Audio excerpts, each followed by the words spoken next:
मेरे प्रिय विद्यार्थियों, मैं किरण महन आज आपको लाइफ स्किल का पाठ 7 परहित भाव समझाने जा रही हूँ। परहित का अर्थ है दूसरों का उपकार करना, भलाई करना। जो दूसरों के भले के लिए समर्पित होते हैं वही सच्चे पुरुष हैं।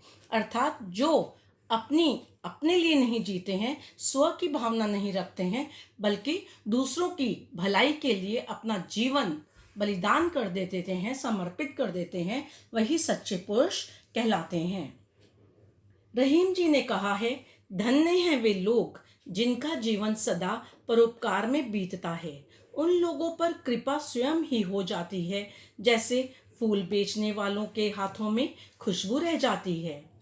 18 पुराणों के सार के रूप में महर्षि व्यास जी ने सिर्फ 2 ही बातें कही। दूसरों का उपकार करने से पुण्य होता है और दुख देने से पाप।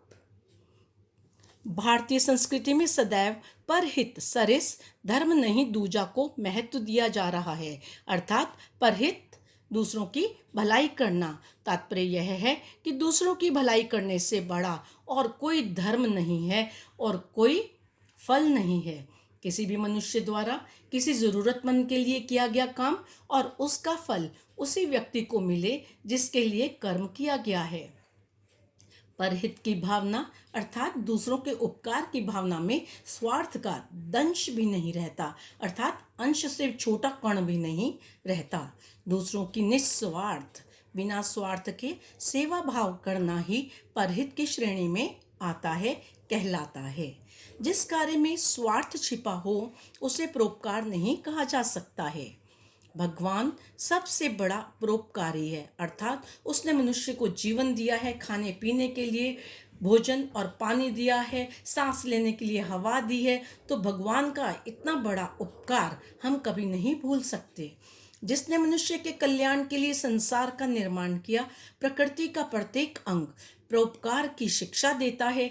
नदियां स्वयं अपना पानी नहीं पीती, वृक्ष अपने फल खुद नहीं खाते, अर्थात दूसरों को देते हैं। लोग फल तोड़ तोड़ कर खाते हैं, पर जो वृक्ष होते हैं वे केवल पानी से ही खुद को सींचते हैं और खाद से ही सींचते हैं खुद को। बादल अपने लिए वर्षा नहीं करते हैं तथा वायु यानी हवा निरंतर बहकर दूसरों को ही जीवन देती है।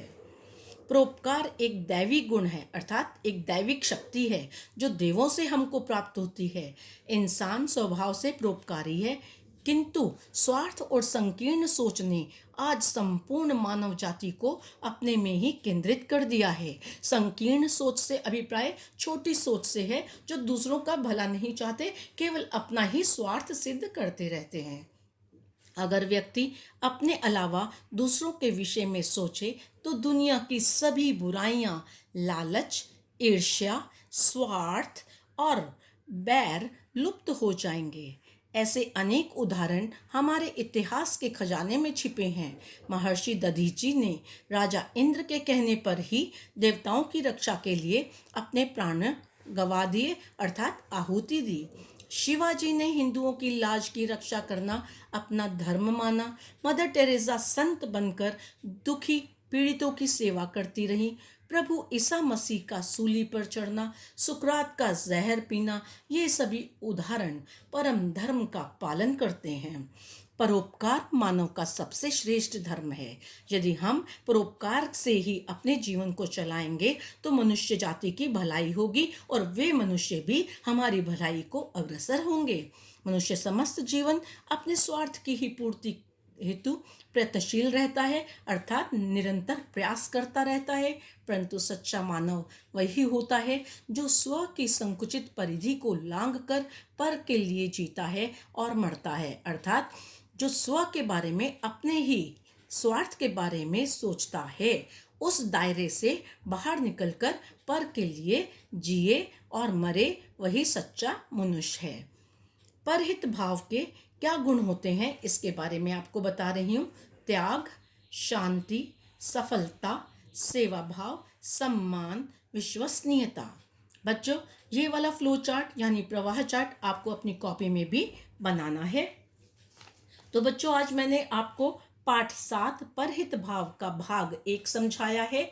अगली वीडियो में मैं आपको आदरणीय मल्लिक सर के द्वारा किए गए परोपकार के जीवंत उदाहरण भी समझाऊंगी। धन्यवाद।